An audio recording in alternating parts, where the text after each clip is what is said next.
Le gouverneur du Tanganyika, Christian Kitunga Muteba, n'a pas été interpellé à Kinshasa. Il n'est ni en fuite ni en disgrâce.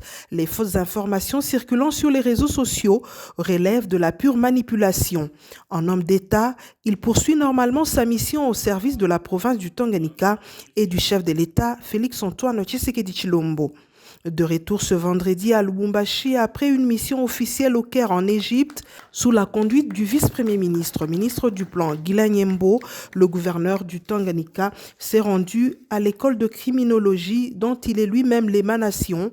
Objectif, se mettre en règle avec l'administration académique et obtenir la documentation nécessaire à la préparation de sa thèse de doctorat. Il a profité de l'occasion pour visiter le chantier de l'école de criminologie. Ce projet, qu'il soutient personnellement, illustre sa fidélité aux valeurs de la République et son attachement au développement du savoir. Nous sommes passés pour d'abord régulariser tout ce qui est administration. Vous savez que nous sommes le fruit de l'école de criminologie et nous sommes au niveau de l'école doctorale qui, Dieu voulant, va nous amener à une thèse. Et donc, par conséquent, nous sommes venus auprès des autorités régulariser tout ce qui est démarche avec toute la documentation, d'autant plus que les séminaires vont devoir commencer. Et donc, nous avons vu un monument qui nous a tapé à l'œil et cela ne nous a pas échappé. Voilà un grand bâtiment imposant qui va devoir permettre à ce que les étudiants puissent étudier dans de bonnes conditions. Quoi de plus normal pour nous de poser un geste de cœur pour permettre à ce que l'institution puisse aller de l'avant. Aux détracteurs, Christian Kitunga Muteba, serein, répond par la constance, la loyauté et le travail, car le Tanganyika n'a pas besoin de polémiques, il a besoin de bâtisseurs. On ne répond pas aux rumeurs. Donc, je suis là, j'étais en mission à l'extérieur du pays, je suis rentré. Donc, comprenez que c'est un canular et c'est les jeux de l'ennemi.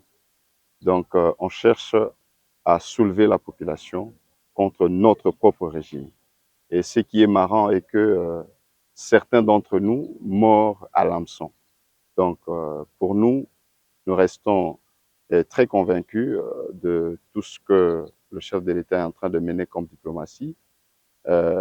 Aujourd'hui, ils ont échoué cette guerre par la diplomatie et aussi par le terrain. Parce que tout s'est arrêté suite à la diplomatie agissante de son Excellence, Monsieur le Président de la République. Et donc, peuple congolais, levez-vous parce que la guerre a changé de facettes. Aujourd'hui, c'est une guerre numérique. Et la guerre numérique, c'est chercher à bouffer les lieutenants, les généraux du Président de la République. Et donc, nous sommes là, nous continuons à travailler dans sa vision. Et nous revenons très prochainement dans la province avec des investisseurs qui vont devoir faire avancer la province.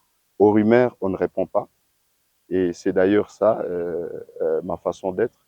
Et aujourd'hui, je suis obligé quand même de répondre, pas seulement par rapport à ces rumeurs-là, par rapport aux miens qui sont inquiets. Que non, voilà, on a été arrêté, tout ça. Pourquoi? Je ne sais pas. À ceux qui misent sur la confusion et la calomnie, le patron du Tanganyika oppose la vérité des faits, sa présence sur le terrain et sa détermination à faire avancer le Tanganyika. Il est attendu dans les prochaines heures à Kalemi pour poursuivre l'élan de transformation en cours dans son terroir.